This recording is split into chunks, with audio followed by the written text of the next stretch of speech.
Hello everyone, and welcome back to Medieval Engineers. So, where we left off last time was we finished up this camp, and I said I would put in some details off camera, and then give kind of a final walk around, and that's what I'm doing in this episode.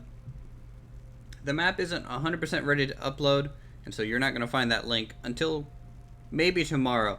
I'm going to be doing a Castle Siege test with some friends, just to make sure it's working. I have loaded it in by myself, but since I don't have another person to hit ready, I can't actually start the match.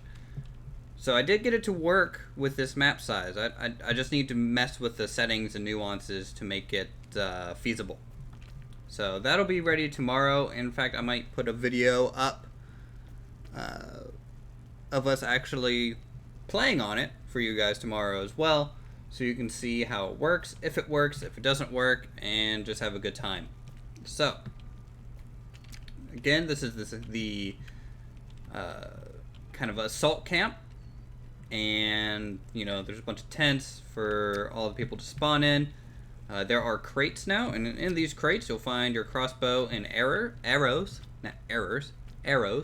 There's also extra chests with crossbow and arrows on all of the little platforms, so use them wisely.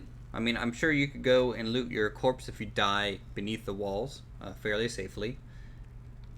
And so I kind of want to limit the use of arrows just so people will go into melee, because right now the bow might be overused a little bit.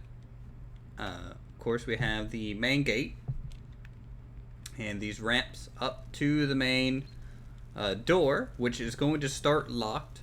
The upper tier door is going to be unlocked, so the defenders will actually, if they get pushed back that far, they're going to have to backtrack and make sure they lock the door behind them once they're up there. There's 5 defensive catapults, 3 on the lower wall, 2 on the upper wall, and there's about 20 shots for each catapult, light ammunition. There's also some chests for bows and arrows up here, and every single tower it's going to have a bow and arrow for you guys to use to defend. Also down there.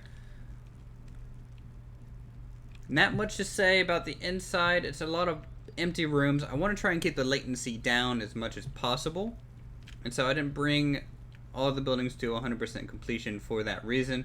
And so you're going to run into a lot of empty rooms. I think it'll also make fighting a little bit easier. It gives everyone plenty of space to move around and kind of check out the map at their own pace.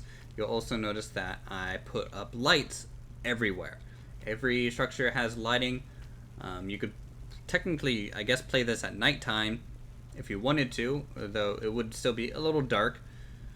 But now when you're walking around inside, I don't have to carry a torch, so you guys can see everywhere is pretty well lit, as you can see, and still very maze-like, and you will get lost, and that's something I hope you guys enjoy, being lost for a little while. This side, of course, this is the military district of the Citadel, the commander's outpost, and everything like that. He does have his own bed with some drapery, which is pretty cool. There's 2 beds in here for the defenders to spawn. And then also there are beds in every single barracks. I think 3 beds within all the barracks, like every single room. So there's plenty of spawn points for the defenders. They can choose these, at their leisure. That's something I'm going to have to test, by the way, in the actual save, just to make sure all the beds work for the defenders. This is newly lit. It's not new, you guys have seen this before. I did manage to put the great table in here just because the room needed it, and this is what it's for. It's the feasting hall.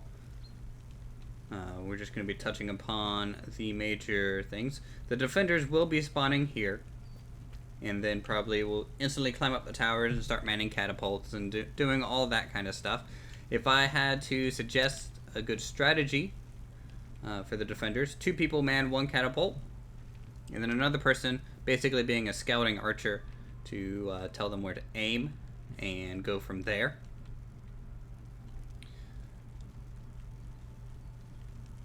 We got the bloomer. I'm just going to fly down the chimney because I'm lazy to go through the main part of the building. Can I fit? Yep. So yeah, the blacksmith still very bright, which is great. It really looks like blast furnaces. I really just like the cinematic look you get in there. Sure, it might be a little too bright, but that's okay. More beds. A lot more beds. Just one of the connecting open areas, which is great. I like that spot a lot. Oh, goodness, am I lost? Nope. Okay, so we'll go this way through the market stalls and everything and up towards our second gatehouse. Now this is unlocked, as I said, so the defenders, best thing to do to get inside, usually is, if I can do it, is if you kind of run at the corner correctly enough. I might start with this open, thinking about it. That might go a little bit smoother.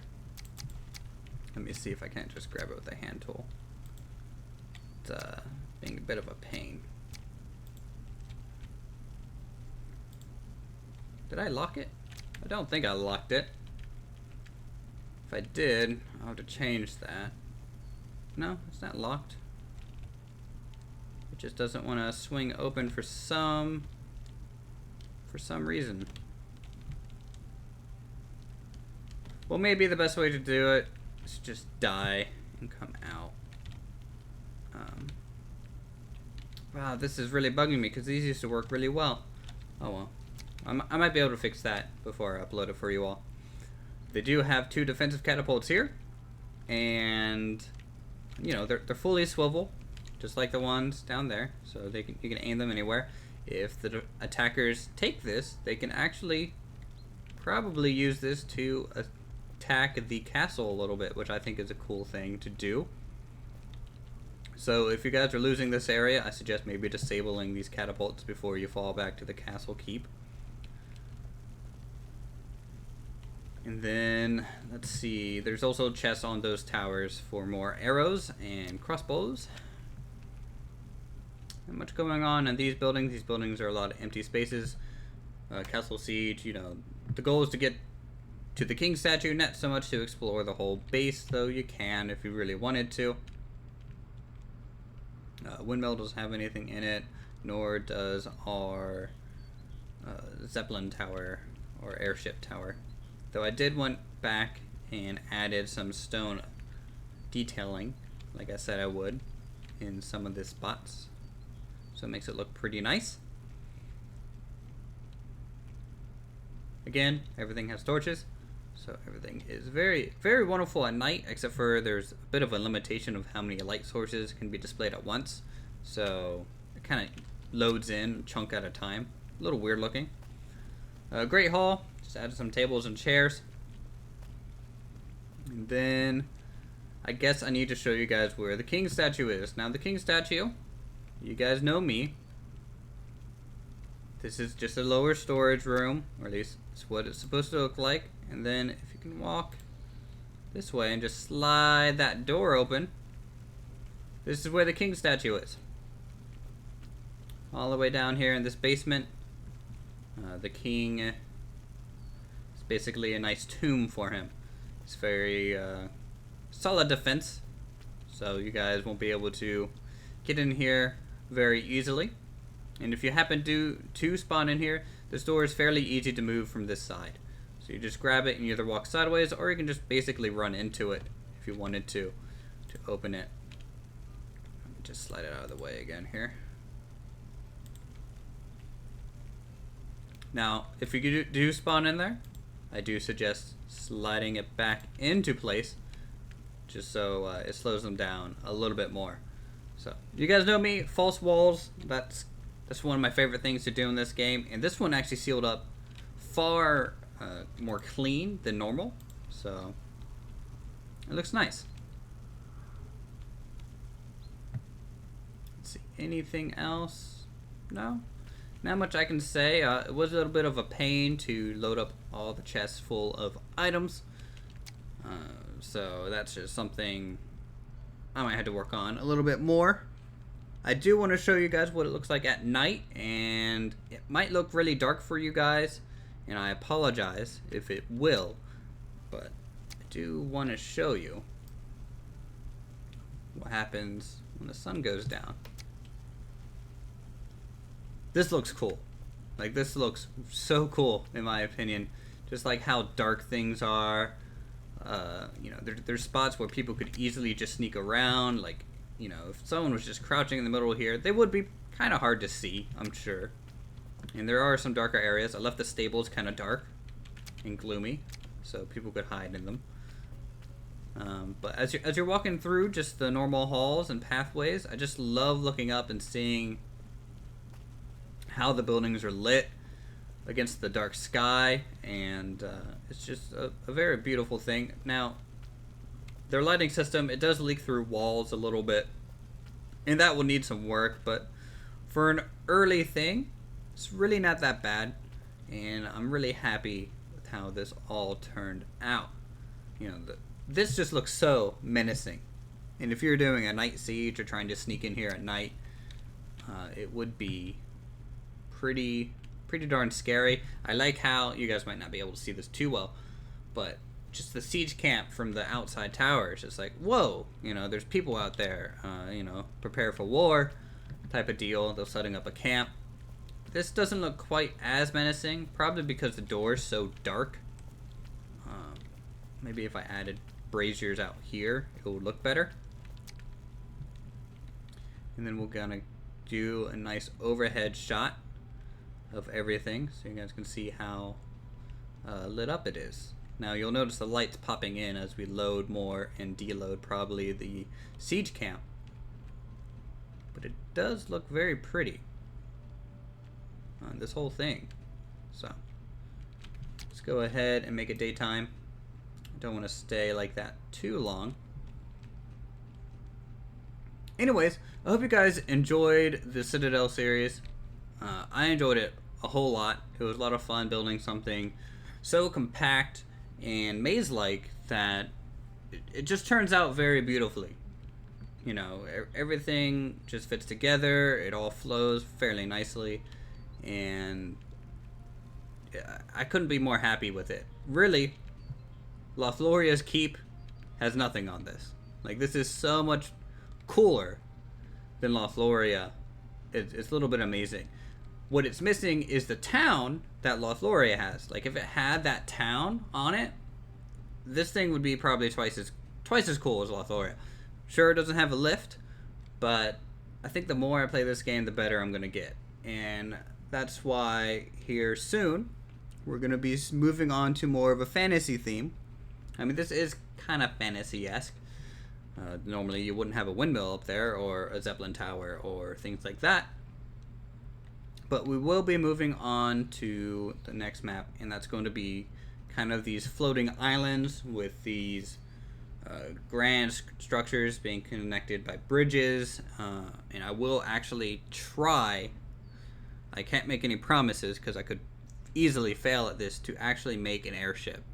And an airship, a construction yard, you know, these floating islands with these bridges. I might try and make them be actual suspension bridges that actually move and are free floating, and then some drawbridges, of course. And I think it'll be cool sculpting out a bunch of floating islands. I'm actually going to look on the workshop as well to find kind of a nice custom map to do that on. So something a little bit more high fantasy than this.